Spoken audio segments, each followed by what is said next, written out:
All right, I want to welcome everyone to another episode of The Shadows Podcast. I'm your host, Trip Bodenheimer, and I'm excited today to be joined by Bill Brown. He's a former Navy SEAL. He is currently an attorney, and he has also helped organize the Navy SEAL swim across the Hudson River. How cool is that? We're going to unpack a little bit of that later on. But Sarah, how are you doing? Pretty good, Trip. How you doing, bro? Awesome. I was just telling you, I like that view behind you that you got. Pretty nice setup. Yeah, thanks a lot. Courtesy of McCarter and English, my law firm. Where are y'all located at? Is it in Jersey? We're basically all the big cities in the Northeast, but yeah, New York City, New Jersey, Wilmington, Delaware, Philly, you name it, we're there. Who's your sports team from the area? Everybody, I'm a South Jersey guy, so I like the Eagles, but up here it's just Giant territory. Yeah. Have you converted over to Giants? You still? That will never happen. Never happen. Never happen. NFC East. I don't even know why I asked that. All right. Well, I appreciate you being a part of this, helping us out here today. A couple of little quick rapid fire questions for you. First, what book or resource, could be podcast, anything like that, recommendation do you have for listeners? Can't Hurt Me by David Goggins, because I'm in it. Yeah. And it's an awesome one too. It's the audio book is amazing. Yeah, okay. He's a cool dude. How cool is that too, to say I'm in that? That's yeah, I'm very humbled. Yeah, very, what an act of grace and love to be in that book. Yeah, because I think it's kind of like your podcast. It has a real positive and overcoming type of message. Yeah. I definitely tell anyone who will listen to me, check out the audiobook of that, because it's one of the few books where I'm like, I would sit down and listen to that one as opposed to reading it all day. And you get little bonus stuff in there too. So yeah, definitely check it out. You say that I'm in like the James B. Edwards yearbook that's like the only book that I'm in. I'm actually in another book too. It's by Chris Christie. I forget what it's called, but once upon a time, me and him got into it a little bit. Nice. So yeah. I feel like there's way more to that one. You have to let me know what book that is. I'll read it and then I'll hit you up. I think it's a biography. You can Google it up, Navy SEAL Chris Christie. It'll pop up. Okay. I'll check that out as well. What is you have a plane ticket. You can go somewhere you've never been before. Where do you go? Where do I go? Rome. Rome. You've never been to Rome? I've never been to Rome. I've been to Sigonella. Yeah. Got in a huge bar fight there and met some beautiful Sicilian girls, but never Rome. We went, it was like middle of July, and it was about 3 miles away from hell. It was that hot. And but it's incredible. Yeah, if you ever get a chance, go. Dinner for three. Have dinner for three. Historical figures. They're no longer with us. Who would you pick? Oh, that one's easy. Alexander the Great and Julius Caesar. Okay. What about one more? You got one more. You said three? George Washington. Okay. All right. And now we're going to get to your story here. We're going to start unpacking the chronicles of Bill Brown, and tell us, our listeners out there, about your upbringing. Where did you grow up? What were some of your aspirations as a kid? So I grew up in South Jersey. My girlfriend calls it Alabama. Because she's a North Jersey girl, And I grew up in a bunch of these river towns in between Philly and Trenton. So, and they all were right off the Delaware River. Kind of very blue collar, rough and tumble towns. And what my aspirations, I don't know. All I can say this: the Navy saved my life. Yeah. I grew up very wild. Yeah, so I was going to ask you: did like your 10-year-old version of yourself envision that you would be doing and have done what all you've done today? No, I never. I had a lot of backwards values, you know, because kind of I had a misplaced perspective on education. Yeah. And I was always pretty athletic, and I really wasn't looking too far at advance. You know, I was very impulsive and just living, very freely. And no, I so had no way. I knew a lot of all the family members in my family all served in the military. Both of my grandpops were veterans. My dad is a veteran. My uncles were veterans. So I did have a strong gravity towards military service. So I think that was the pinnacle for me would be to serving in the military. What was your like aha moment? Like, yeah, I'm gonna join. What was my aha? So I got in some trouble growing up. I was in and out of the detention centers a little bit, and it's kind of funny because I remember being in one courtroom in shackles. And later on, I had and that judge bookbinder made sure I stayed incarcerated for a little bit longer. And I remember later on, I had a trial in that same courtroom. And then it's kind of funny because I actually remember, talk about full circle. There was some type of bar event in South Jersey at some country club, Mhm. Someplace I definitely didn't fit right in, And this is when I was a brand new attorney at my first firm, and I'm there. And when I was in law school, I put in for a judicial clerkship with that judge who locked me up when I was a kid. Yeah. And I said, and I was honest about it when, in my application, I was like, hey, you locked me up when I was a kid. I said, I did 8 years in the military, 3 deployments. I'm a combat veteran, Navy SEAL. I said, guess what? And now I'm in law school and I'd like a clerkship. Of course, I didn't get a response, because Really? no, yeah. I mean, those guys, honestly, man, there's a lot of these guys are intellectuals for sure, but they come from, honestly, they come from a place that they can't see other things, man. Yeah. And it's a lot of huge egos, bro. And there was a lot of that there. And so, yeah, never. And then he saw me at the country club, right? And he comes up to me, and he's a pompous ass, to be honest with you, bro. And he's like, "Are you staying out of trouble?" and I said, "I hope so, because I'm here with you." Yeah. I like my bar license. Yeah, I mean, I like, part of that stuff is you guys are going to be assholes, and it's just like kind of like take it in turn, not, just say. There's a kind of a cool scene I like in Enter the Dragon. Mm-hmm. And I forget the name of the black guy who was in it, but he's a pretty good martial artist.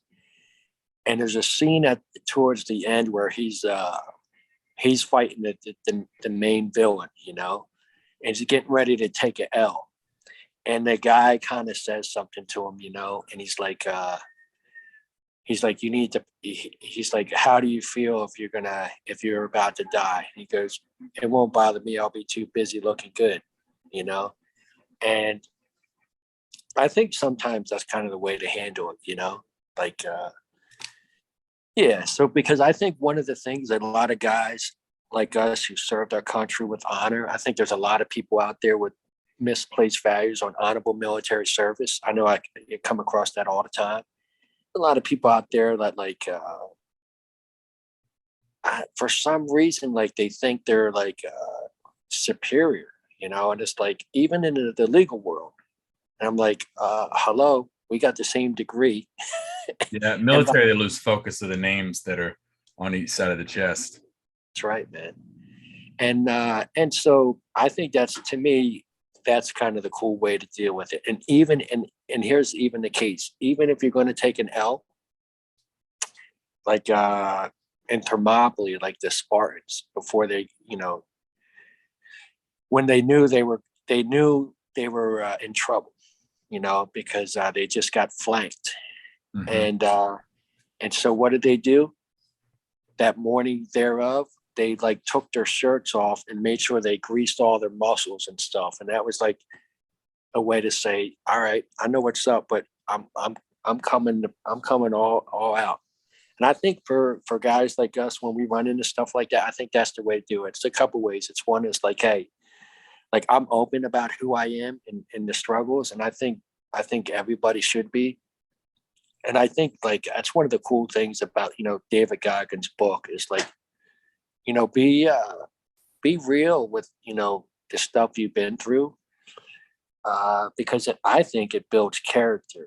And when people try to hate on you, for whatever reason, because I think there's so much of that crap out there, and it's like,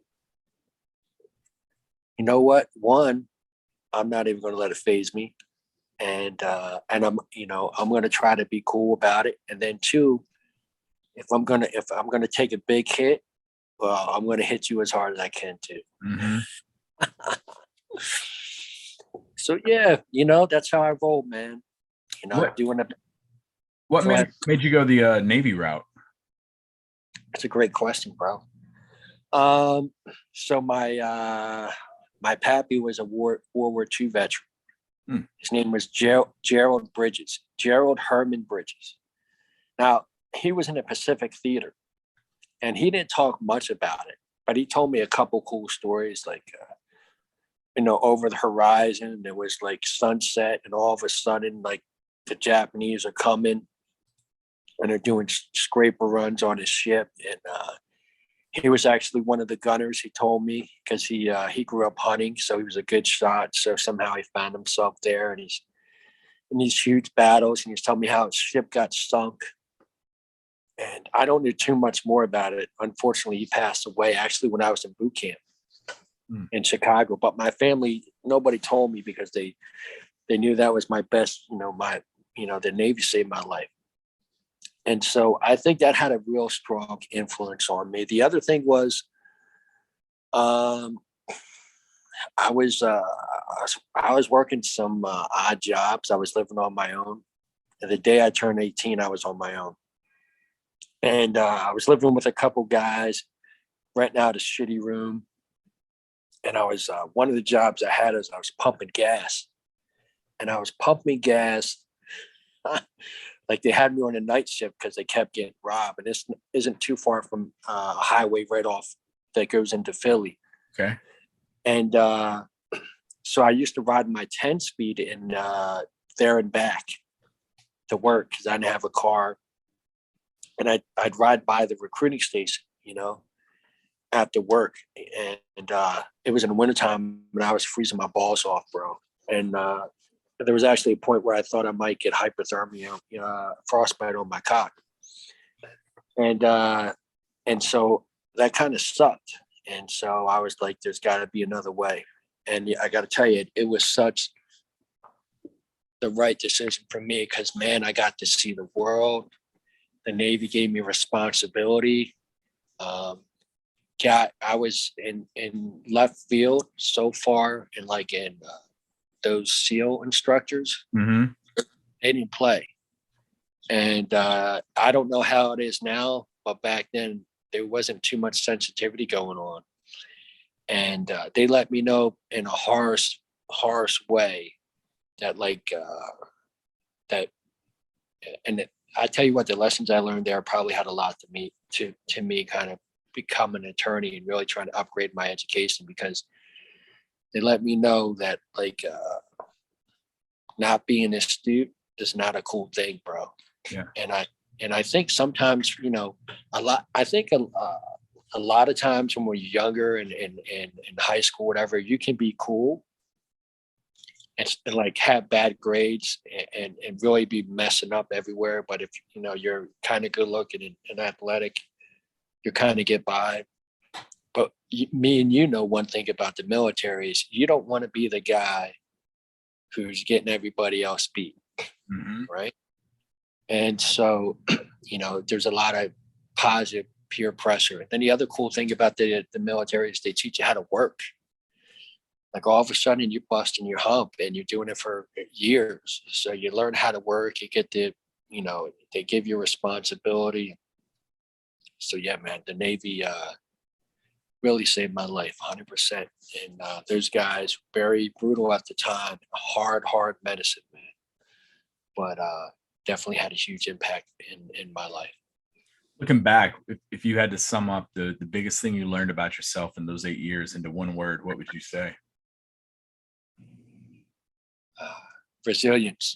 Mm. Resilience. Yeah, I think that's one thing that goes often overlooked about the military is that we don't realize how resilient we are until we're put in some of those situations. And the military really gives you that opportunity. I mean, whether it's something even like basic training or something, whether you've never been through something like that before, you definitely understand how resilient you are. So yeah, that's awesome stuff. And talk to us about like SEAL training. You kind of talked about it just a little bit. How brutal is that? Well, it's it's one of the things about it is it's like running. I'd kind of compare it to like running a half a marathon every day. It's like a pretty like tough, strenuous type of endeavor, Mm-hmm. right? But it's not impossible. But the problem is with it is that it extends for 6 months. The other thing about it too is for me at the time, I had no idea what a SEAL was. It wasn't like it is now. It's very high profile.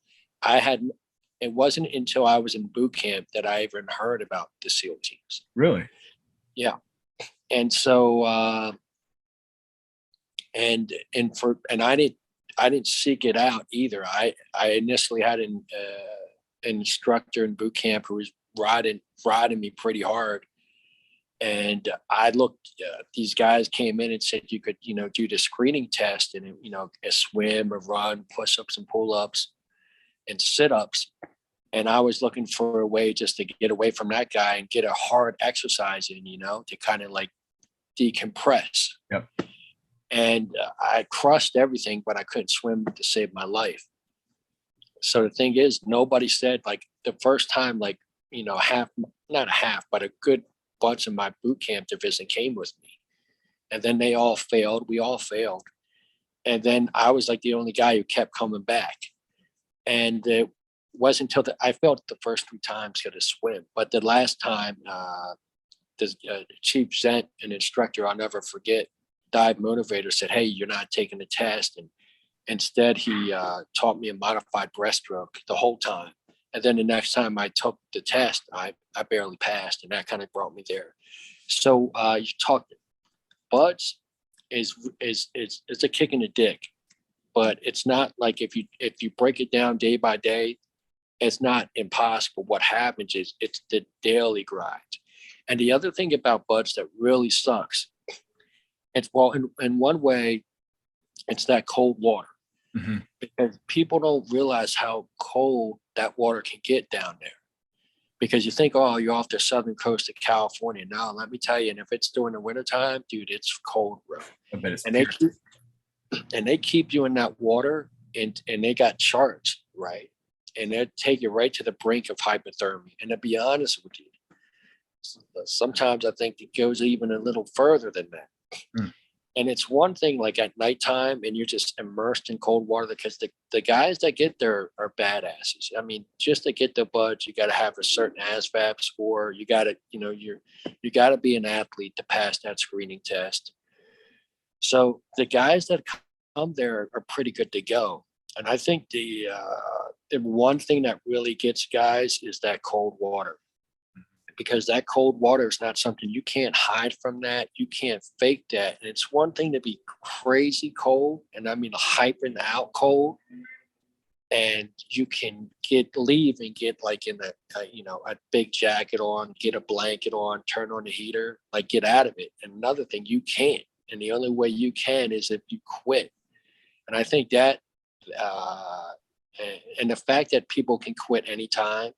And then on top of that is now the other thing is you're competing. It's kind of like in law school, where law school, just to get into law school, everybody there has to be, have had a proven record of getting good grades in undergrad, have to have a proven intellectual level of competence to get a score on the LSATs to get in there.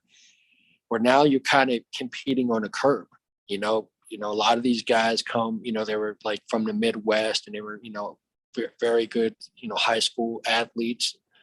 All of a sudden you're in with, a national type of breeding ground, high pedigree, and you're competing against a lot of alpha males. Mm-hmm. And so there's and then on top of that, you have the instructors, that the way that training's set up, especially the first phase, and I'd actually say the second phase as well, it's geared to filter guys out. Oh, yeah. They're not there to help.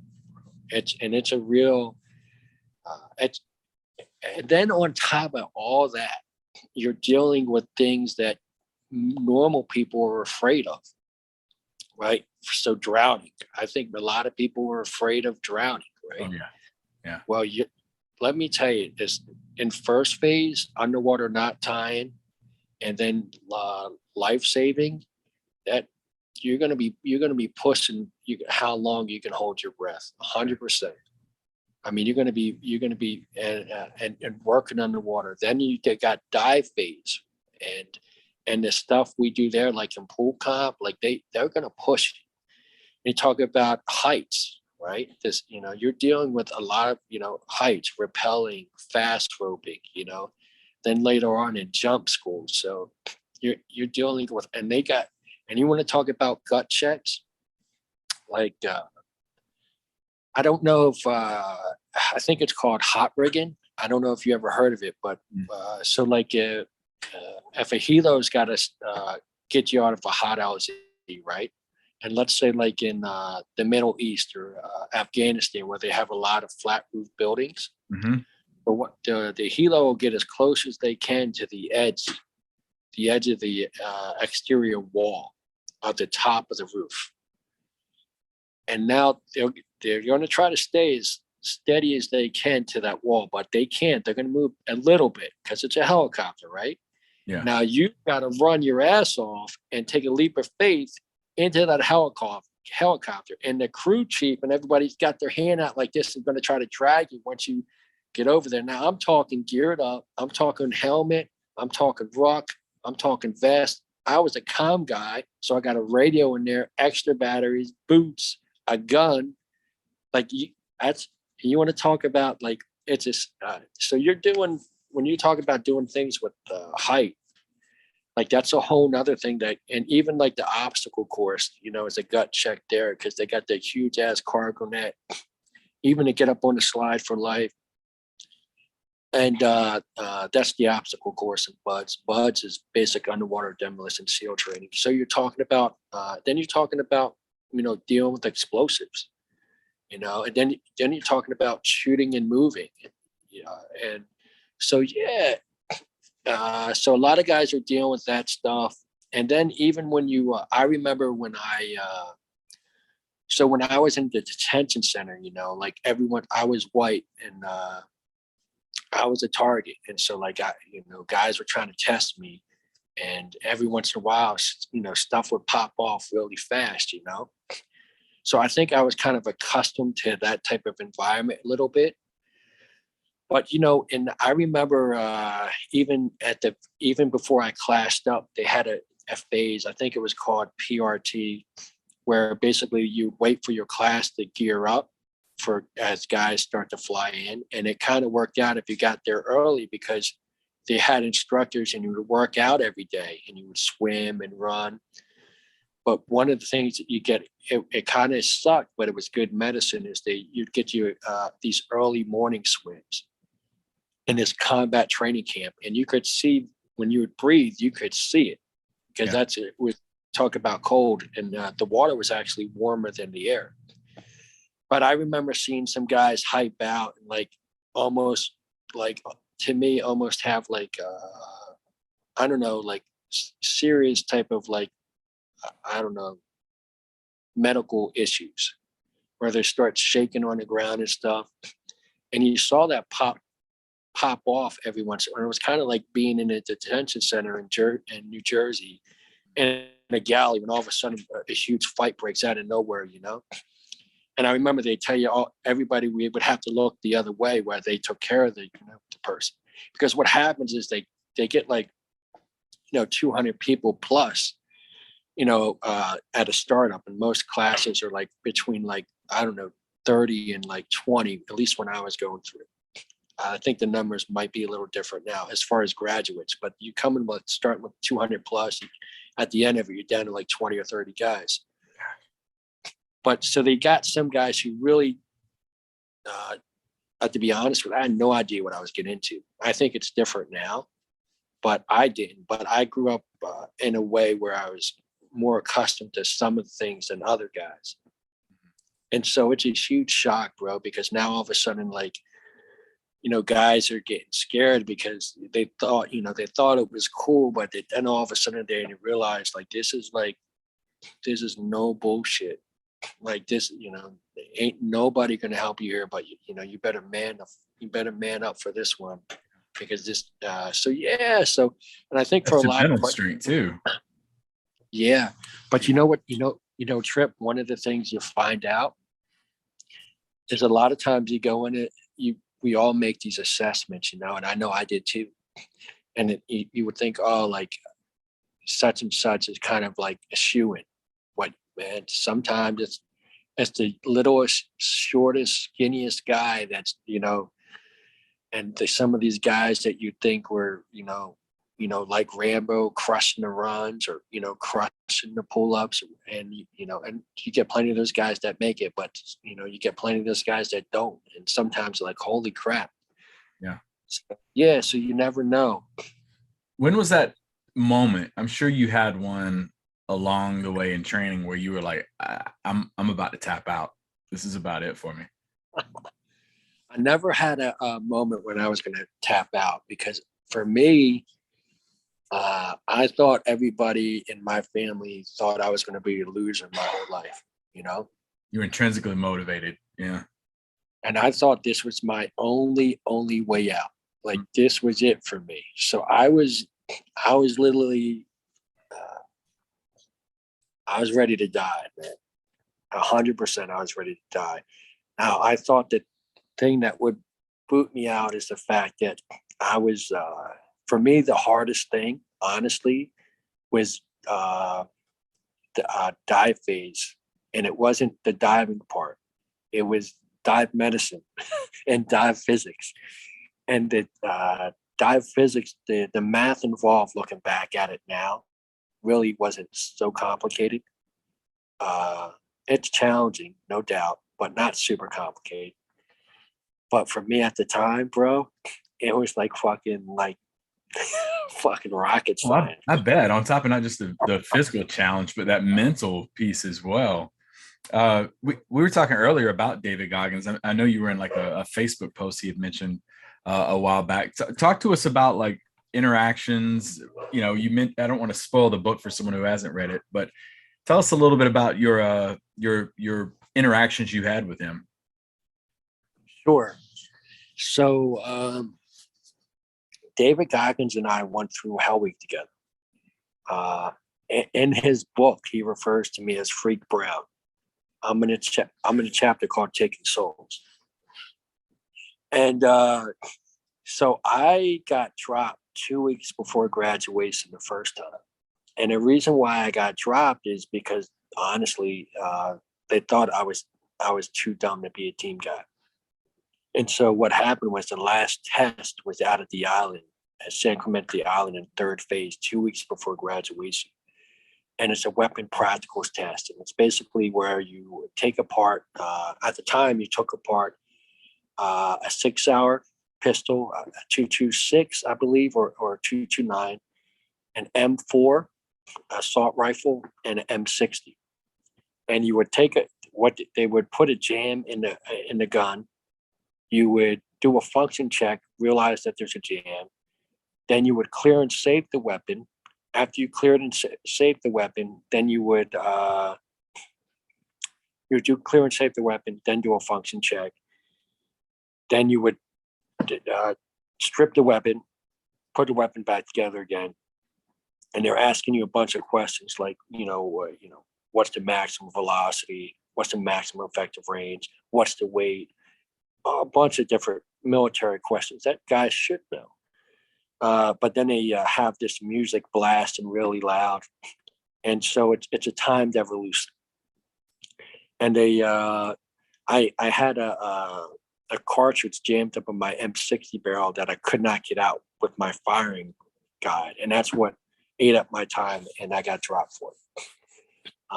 But they have that's their world, and they have absolute control, and that was their way. And I remember one of the instructors kind of let me know the deal afterwards, but I had to order with my board of training officer to come back to Buds after I did a year in Diego Garcia. And so this was my second time back. And David Goggins heard about me.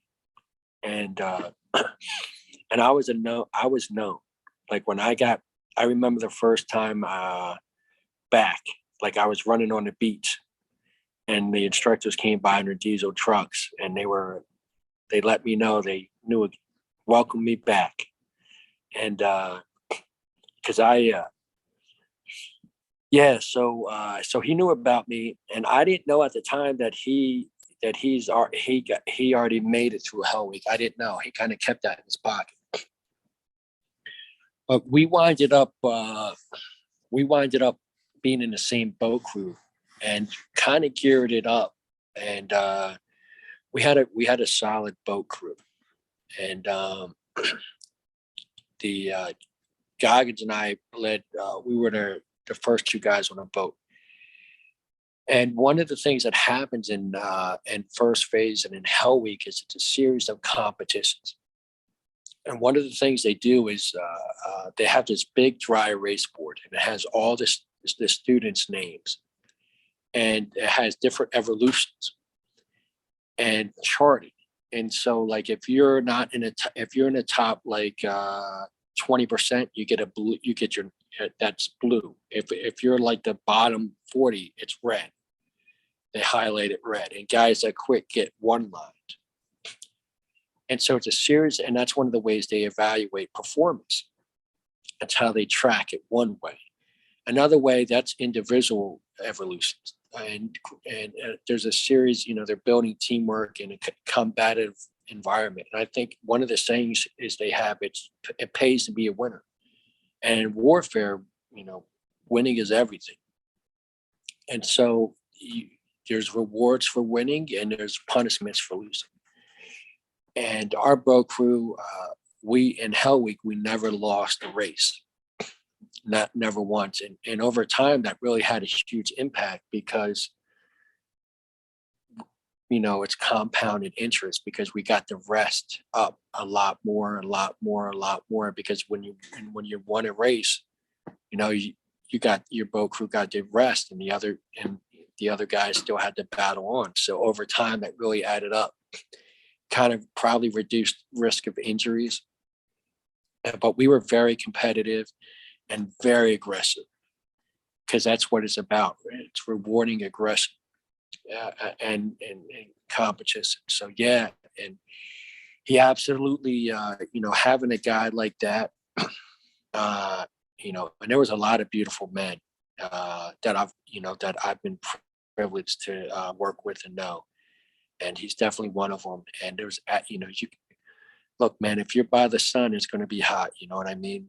And if you're by a guy like David Goggins, it's definitely going to have impact on you and your performance.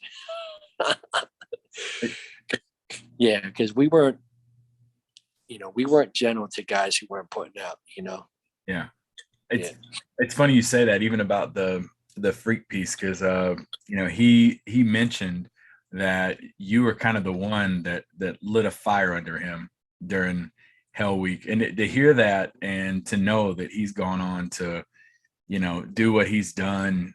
How does that make you feel? Like just sitting back, with your feet up, hearing that. What does that mean to you? It's beautiful. Yeah. I love seeing guys who yeah, that old rags to riches, song. Yeah. Yeah. Because there's so many of us that are struggling our asses off, man. I mean, in a real struggle. And there's so many cancel culture. Like, Yep. let me tell you, man, I've heard horror stories about guys, getting hated on because they're a service coming into a job interview and they're asking, are you okay now? And shit like that. It's just ridiculous. Or I hope you're feeling well. Like, get the fuck out of here. Like, I hope you're feeling well too. Like, so yeah, to see guys, living the American dream and being out there, sending a great, I fucking love it. It motivates the hell out of me. I fucking love it. I love seeing guys who busted their ass for a country, living the American dream, bro. And you know what I mean?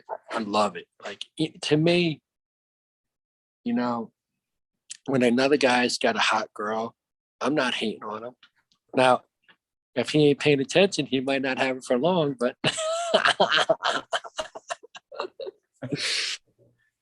No, it is awesome to see everything that he's doing. And I mean, even for me, I know later this week, or early next week, I'm going to go through a point in the class where I mentioned, like who's motivated you in the past year or two. In almost every single class, someone brings him up. So that's awesome to hear, and awesome to hear that from you as well. And what made you decide to separate and go the route of an attorney? I'm curious to see like how that sparked in your head. So I initially came in to be an electrician because I wanted to learn a trade. Yeah. And then when I got Navy, kind of have, used that as a platform to like, Don't we all? Yeah. It's like little mini college. That's it, man. 100%. I think it's a beautiful thing, man. Paid for my college. Fucking, we earned it the hard way. You know what I mean? I didn't, and that's the way it should be, man. Because shit you earn, it feels better when you get it. But so after 9/11 happened, I re-upped, you know what I mean? Because now, I'm a SEAL. Fuck, this is what it's about. How can I get out now? So my last, I did 3 deployments, and my last one in Iraq was serious. And a couple things happened, man, to be honest. One was I got scared a couple times in Iraq because I thought maybe I was becoming addicted to like violence. And because there's a certain rush to some things, Yeah. And then the other thing, I don't know addicted, but I just like I don't know. Everything I did, I'm fucking proud of, and all the guys I worked with, I'm proud of their service. Everything was honorable, and there were some real shit bags out there, real horrible fucking people, man. And I was a first responder to 2 suicide bombings. The first one in the Green Zone, actually. And some of the things I saw there were pretty horrible. And so to be able to like hold some of those, real, when you talk about terrorists, I mean, terror. I mean, that I saw terror, bro. I saw some. You can't. When you respond to suicide bombings and the shit that you see there, it's pretty harsh, man. And so to be able to hold some of those monsters accountable, and be on some of those snatch and grab ops, and I was on some sniper ops too. Very, very proud of it. But there's also like, you got. I remember one time I remember one time we did a snatch and grab, and it's kind of, and one of the things that happened was there was a big weapons cache stay there. 100% these guys were bad, and we fucking it's just in Baghdad, and we had them in an open Humvee, head to toe, but one guy's feet are next to the other guy's head, and that way we stacked them, But it was open Humvee, so I got it. There's this 60 mounted on it on the side, so I'm on the side of the 60, and I got no other place, but I got to kneel on these guys because I gotta be on my weapon because this is Baghdad when it's hot, man. 2004, and these fucking guys are crying. They're crying. They're bawling their eyes out, and they're bad as hell. Because, I mean, they had all types of RPGs, all types of fucking AKs, man. I mean, a huge stockpile of them, There's no doubt that these guys are bad, but I kind of like seeing these guys cry and shit. And then there's a couple things like a couple room entries I did, and we were grabbing some guys, and you got the women out there, and and the kids are all crying and stuff like that. These guys they're killing people 100%, and we're doing everything we can to help them. But to say that that stuff doesn't play a toll on guys, it does. And I got to tell you, one of the things I had when I got out is I served my country with honors. I almost felt guilty in a way because of all the other guys that were still in the game, still in the fight. And I was like, man, how do these guys go back and do war deployment after war deployment after war deployment? And I felt, I was like, so for me, I knew the balance for me. It was like, and I always wanted the goal to kind of get my education. I was getting older, and I figured that was my shot. So I had a couple, like, don't get me wrong, like,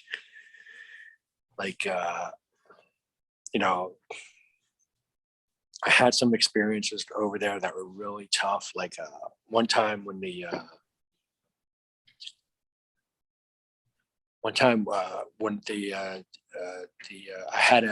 responded to when the green zone got hit, American Cafe blew up, and we were doing personal security detachment for the deputy prime minister of Iraq at the time.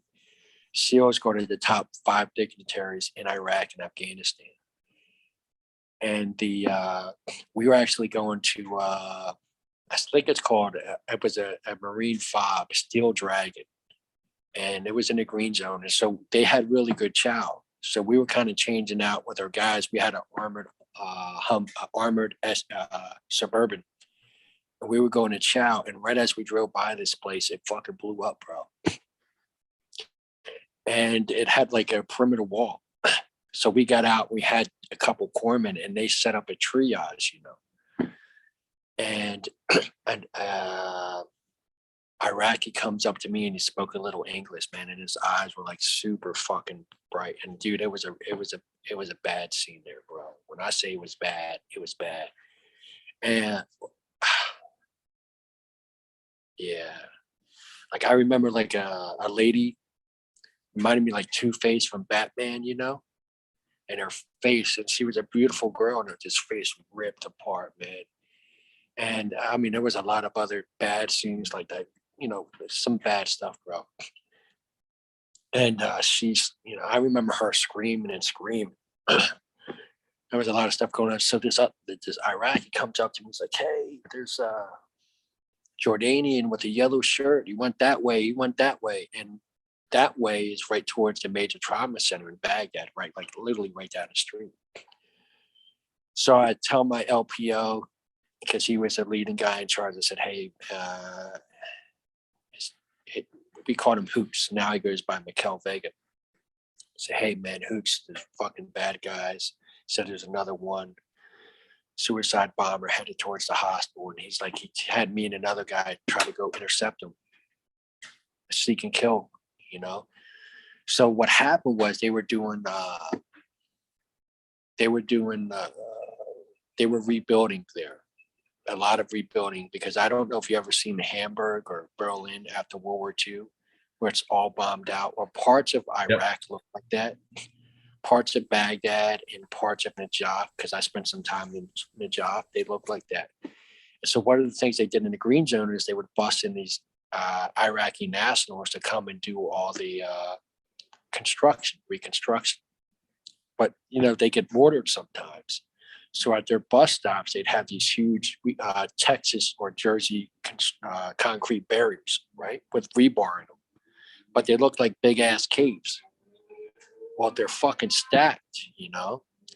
And to be honest with you, one of the things that was, you know, it's hard to tell sometimes who's who until, you know, someone's shooting, you know. And so they're stacked in there. There's a fucking big ass suicide bomb just went off, killed a lot of people.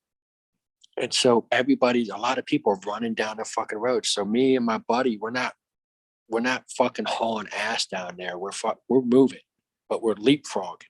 Like he runs up, gets a point of security, then fucking I bounce by him. I get a point of security, you know. So we make it past the hospital, which is good. And then like I see his muzzle point. I couldn't hear a word he said because I didn't hear the explosion. I don't know why I didn't hear it. But then they hit a fucking bazaar right at the end of the street, an open like market, fucking hit it. So I mean, so those type of, you know, so we didn't catch them, you know what I mean? So that kind of sucked. So I think maybe if I just would have hauled ass a little more, maybe we would have got them, you know. But we were moving, bro. But you know, we had to cover ourselves a little bit because, you know, we didn't know what we were going into. But yeah, so I mean, yeah, it's the best and worst time. I just thought for me, I think it's like when you're in a relationship, you know, like I was married, you know, and that, you know, she was a good girl, but there's a time when it's time that it's not there anymore. Yeah. And I think different guys have, it's a calling, you know what I mean? And I think because being a team guy, being a SEAL isn't like any other job. It's not like a 9 to 5 thing, man, because it's a life sacrifice commitment because you're, you know, and It's a lifestyle. yeah, it's everything, man. And so for me, I was, you know,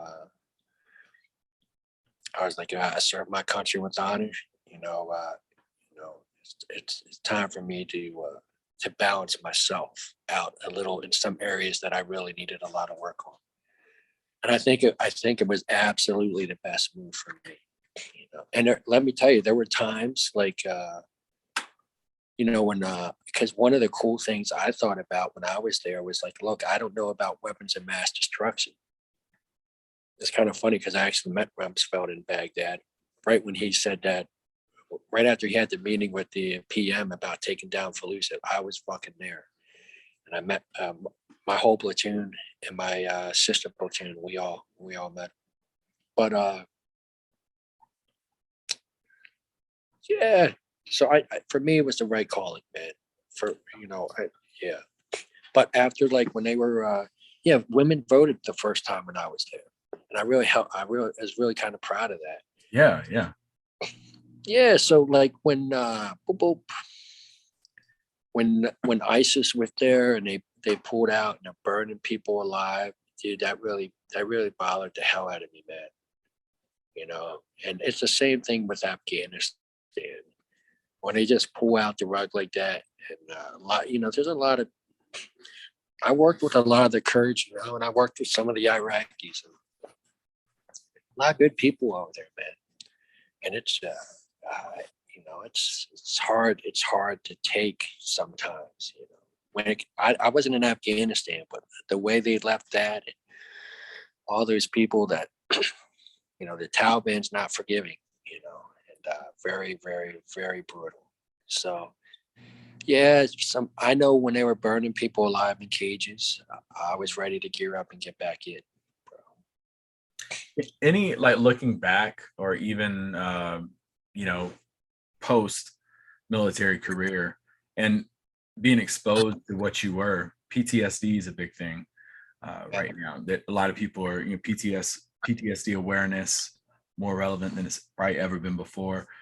Were there any times where you were like, ah, gosh, I might need to talk to someone or see someone about some of this stuff? And you mentioned you had some of those anger issues or just a need to fight. Did any of that rear its head for you? Yeah. So the way I kind of look at it is, look, when when anybody goes through a traumatic experience, like it's naturally and normal for like it take a while to digest, right? And one of the things that's harder to digest is because you're not around a lot of guys who can relate. A camaraderie piece. Yeah.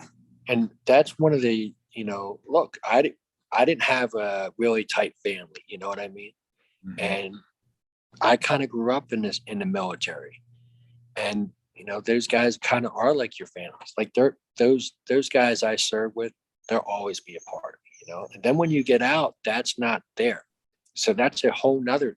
Not only were you through this big traumatic life experience, and at the time, to be honest with you, you can't sit there and hash it out, because guess what? We got to focus. And honestly, when I was in Iraq and I was doing direct action ops, sometimes when I would talk to, because they just started to have the technology, where the camera, I'd have somehow they had a camera attached to the computer, and my wife was able to send me, pictures of her and my little boy who's like, 2 years old. And that would fuck me up. Yeah. Because I can't be thinking about her and him when I'm in the war zone, bro. Just can't.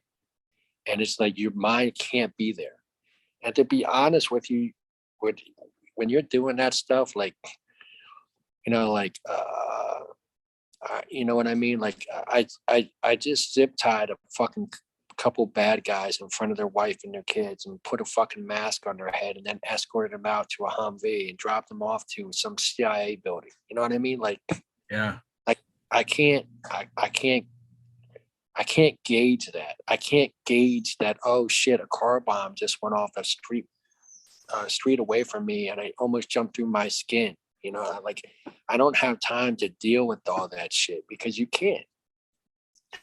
Because that's not what it's about. So I think one of the things that I dealt with, when I first got out, for sure, huge shift, right? And another shift was I was the primary provider for my family. All of a sudden, I'm not.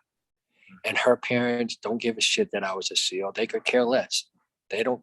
They didn't. They think that they're not about the war. They're not about any of that. And all they know is I'm not providing for my family. And so now I'm not on good graces with them. And by the way, all the prestige and respect and responsibility and pride I had in the military, well, that's not there anymore. Now I got to deal with a bunch of liberal professors and students, like, who are hating on me anyway. And I'm older than the majority of the students, you know what I mean? And so it's just, there's a lot to deal with. So how did I deal with that stuff?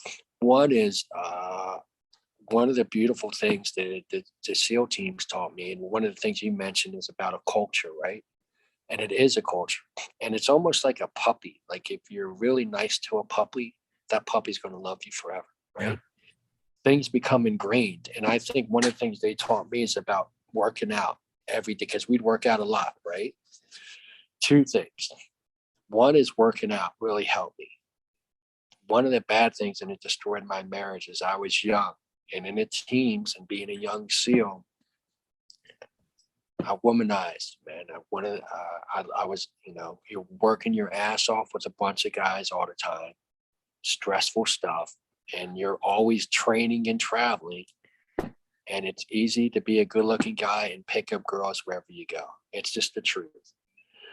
And so I got to be honest with you, I got to I got addicted to the adrenaline rush of being with new women.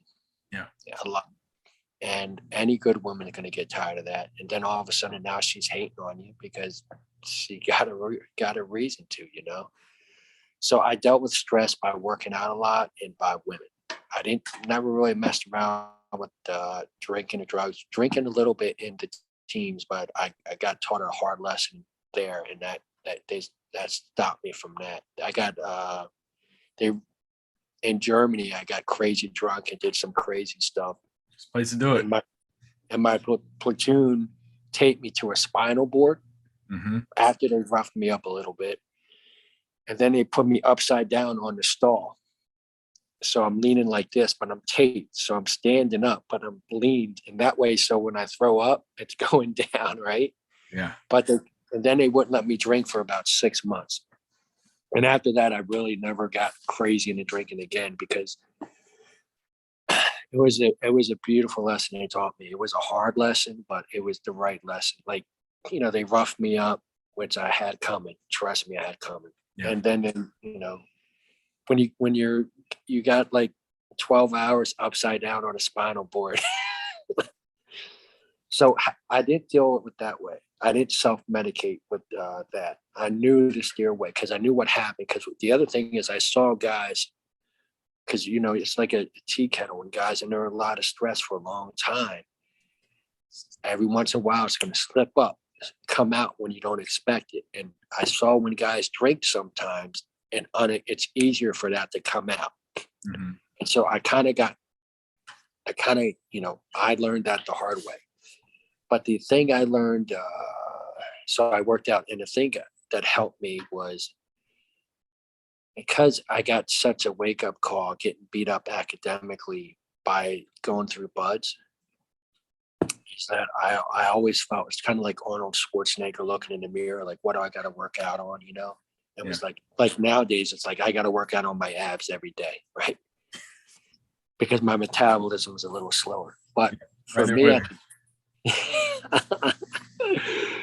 so for me, I think it's one of the things that saved my life. So the Navy saved my life from the get-go. But the second kind of savior is going to college. Because what happened was I couldn't get a job. And I think a lot of that had to do that I was a veteran, because they look at my duty 214 and they knew I was like, no joke, you know, and, you know, do they really want a guy like that around, you know? And to be honest with you, I think unjustly a lot of veterans get kicked to the curb because, and it's not fair, but I think 100% happens. And a lot of fears about PTSD and being unstable and shit like that. And so for me, I went to college because I couldn't get a job, bro, straight up. But then because I had that work ethic that the Navy gave me for years. I'm working all the time, all day, every day. And all of a sudden I can't get a job. My in-laws are hating on me. My wife is not respecting me as much anymore. It's like, and I felt like a straight bum. And I was like, fuck, I can't just, all of a sudden I'm living with my grandma. Guess what?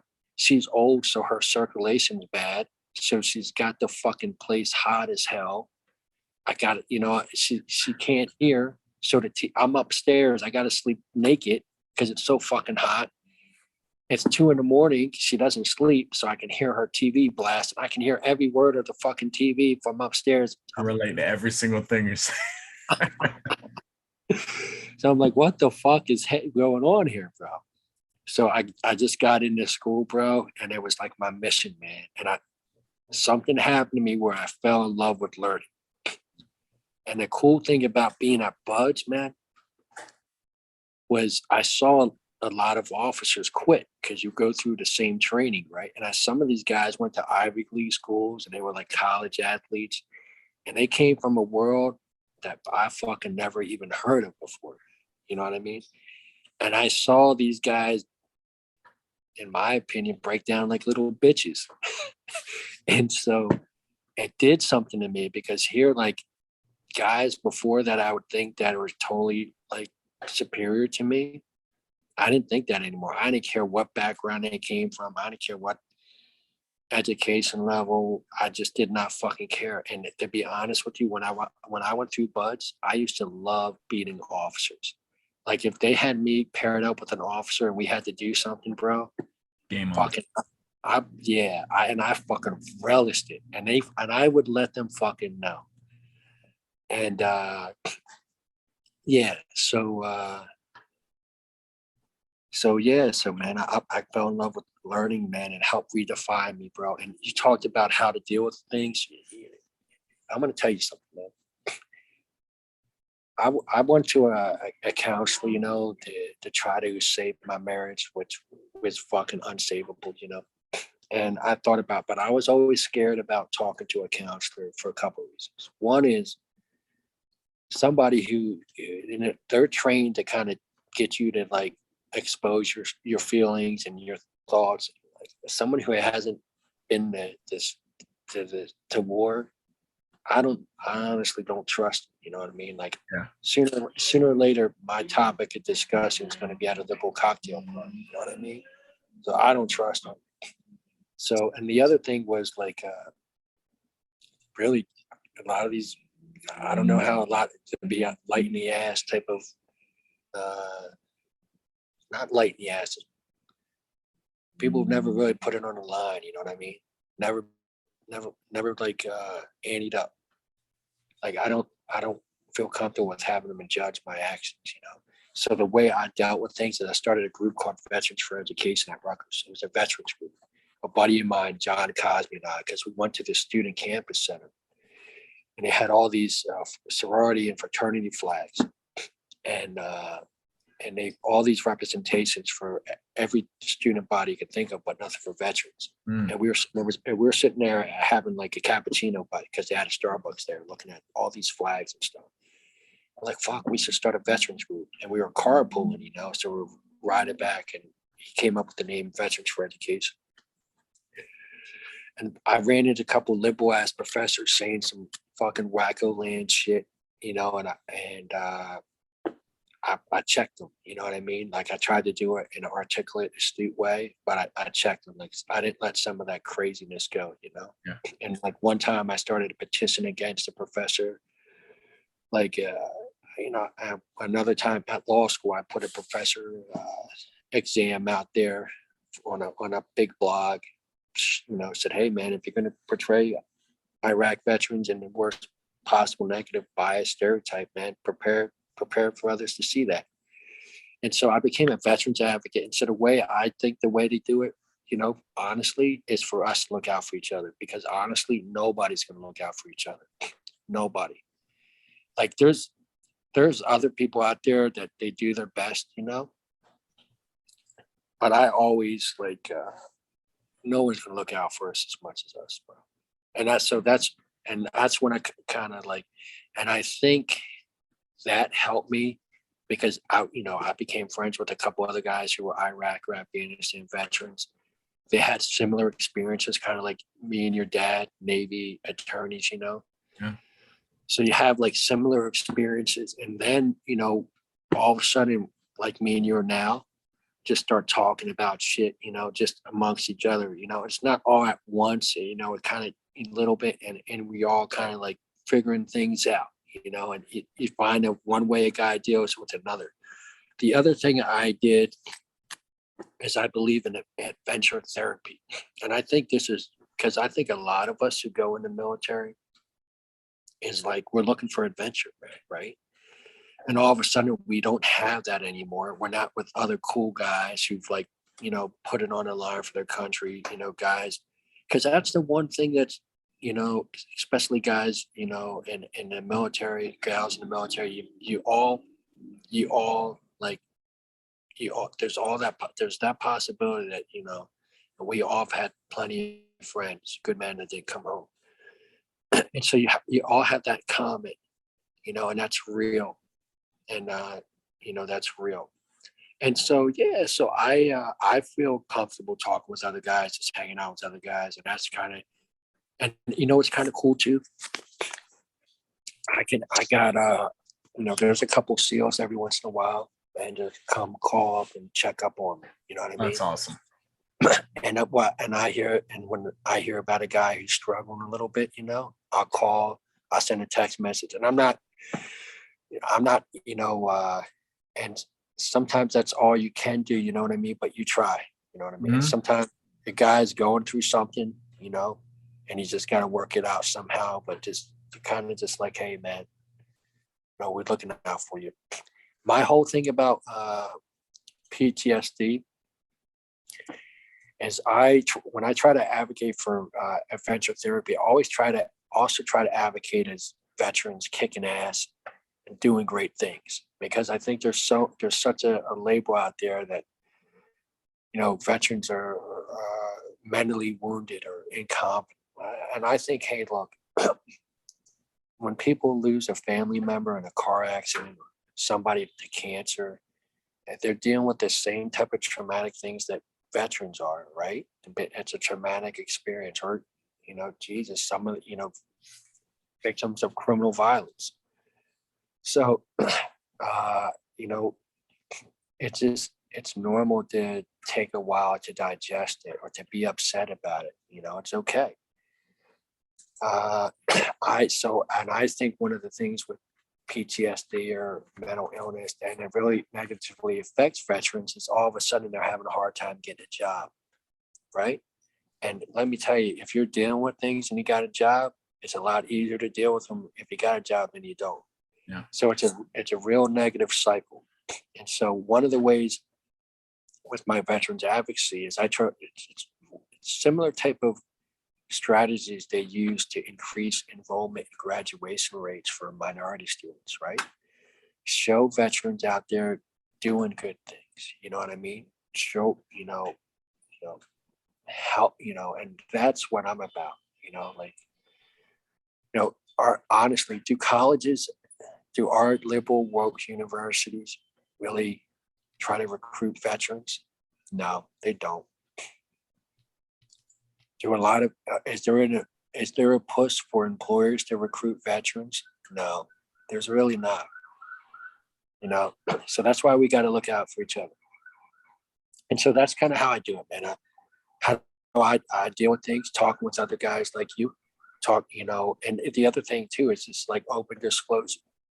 Like I'm putting my like testimonial out there that works for me, and to be like, there's a lot of guys that find different ways that work for them, you know.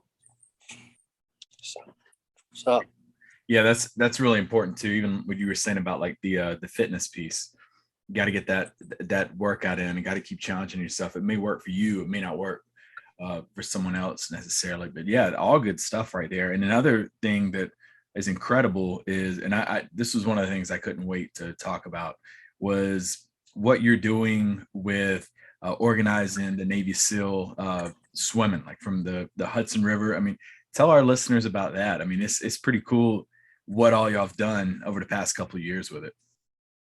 thank you, brother. I think the most beautiful thing about it is the great guys and gals that it brings together, right? Mm-hmm. It brings Navy SEALs and other veterans, a huge amount of Iraq and Afghanistan veterans from all over the country, right? And it speaks to the character of who the men and women who put it on the line for the country really are. Yeah. So they're going to travel all the way across the country to swim across one of the dirtiest and no doubt most dangerous rivers in the nation, right? And it's a no bullshit event to help raise money to help other veterans and to have a cool adventure. And the stories, the backstories of the guys and gals in that event, dude, that's heavy, man. Oh, and it's a beautiful thing. and there's a lot of levels to it. So, let me tell you what's pretty cool, bro. What's pretty cool is swimming by the Statue of Liberty with these hard hitters, and then doing a push-ups and pull-ups there in honor of our nation's freedoms and civil liberties. Yeah. Then hopping in the water again, swimming to the statue Ellis Island, right? Doing some push-ups and pull-ups there to honor and celebrate our nation's diversity and all the men and women who came here for a better life. Because a lot of people don't understand. Like, I've been to some real third world countries, man. I mean, I don't even know if you can call them third. I mean, a lot of Americans don't realize how blessed we are, right? And it's so funny because some of the most patriotic Americans I've met are people who came from some of these war-torn places, and they love it. They love our country. They see it. Yeah. Yeah, they know. There's a reason why there's so many people trying to get across the border, man. And you know what? If I can't blame them. If I was from, some of these real tough places, man, I can't blame them. We do the best I can for my family, But and then let me tell you, bro, swimming up into Lower Manhattan, seeing Freedom Tower, and then you get on. Yeah. Then you grab a bunch of American flags and you do a flag run into Ground Zero, and at the World Trade Center. And check this out, the FDNY Enlist Society is playing bagpipes while you guys are coming in. And then the last set of push-ups and pull-ups is to honor all those who lost their lives on 9/11 and all those who put it on the line for our country, And you're doing that at the soldier statue in the World Trade Center. Yeah. And like right there in the heart of it, bro. And it's a beautiful thing, man. So yeah, very, very proud of that. Definitely one of my greatest life achievements. And it's a great family event too. It's one of those type of events that energizes you for a good 6 months, man. Yeah. How'd you come up with that? So before COVID, I used to go into the city a lot. Mm-hmm. And every once in a while, I'd have to go into a courthouse in Lower Manhattan. And so my firms, we have an office in Manhattan, but the office I'm out of in my firm is Newark. And so I would take the path into the Oculus, which is basically the World Trade Center. And I'd get up there and then I would walk to the courthouse. I would have to walk by there all the time. Mm-hmm. And for a while, I was in the city like twice a week. And then I had to go to the Jersey City courthouse, a state courthouse. And I forget what it was for. But as I was driving by to the right, I could see the Statue of Liberty off. And I just was kind of in my head. And so David Goggins inspired me after he did his first ultrathon in Badwater, right? And so I kind of duplicated that at Rutgers. And I ran from Rutgers Camden campus in South Jersey to Rutgers New Brunswick campus in North Jersey with another veteran named Efra Gonzalez. And we raised about $20K for a scholarship I started for veterans there. So I like doing adventures for good causes. Yeah. So I kind of had that in the back into my head. And then a buddy of mine organized a swim in North Carolina. It was called the LKN SEAL Swim. And it was at Lake Norman. And Lake Norman is like 15 miles long. And they had two boats and each had a team of SEALs in it. And we took turns swimming. I'd be in the water for 15 minutes and tag out, and another guy would be in the water. And we did that for 15 miles. And while another guy's in the water, it's you and a couple other veterans. And we were talking, having a great time, listening to some good music. And when we finished, they had a huge, huge American flag on the side of this huge bar and grill that had a dock, a couple boat docks right along the lake there. And they had, I don't know, damn near 1,000 people there. Wow. North Carolina is so patriotic compared to New Jersey. And it just moved me, man. And the fire department had these huge water displays and we would go right underneath. It was an amazing event. So what I was thinking about the Statue of Liberty, and I was thinking about the World Trade Center at Ellis Island. I was like, wow, you have these real national iconic monuments so close. And like, it's the Hudson.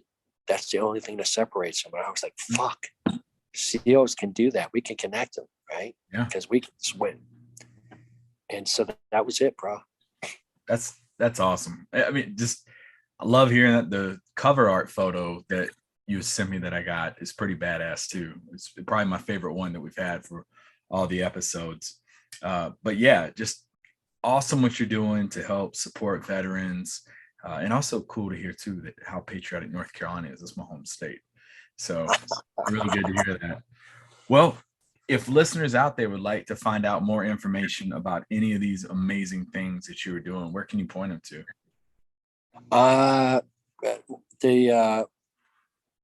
The veterans and I that were helping the GI Go Fund raise money for veterans, and you can just go to gigo.org to check that out. Okay, and we'll have that in the episode description as well. And if they want to find out more about you, where's a good spot to go to? My IG handle is Freedom Spirit 77. Okay. And what final comments do you have for our listeners out there?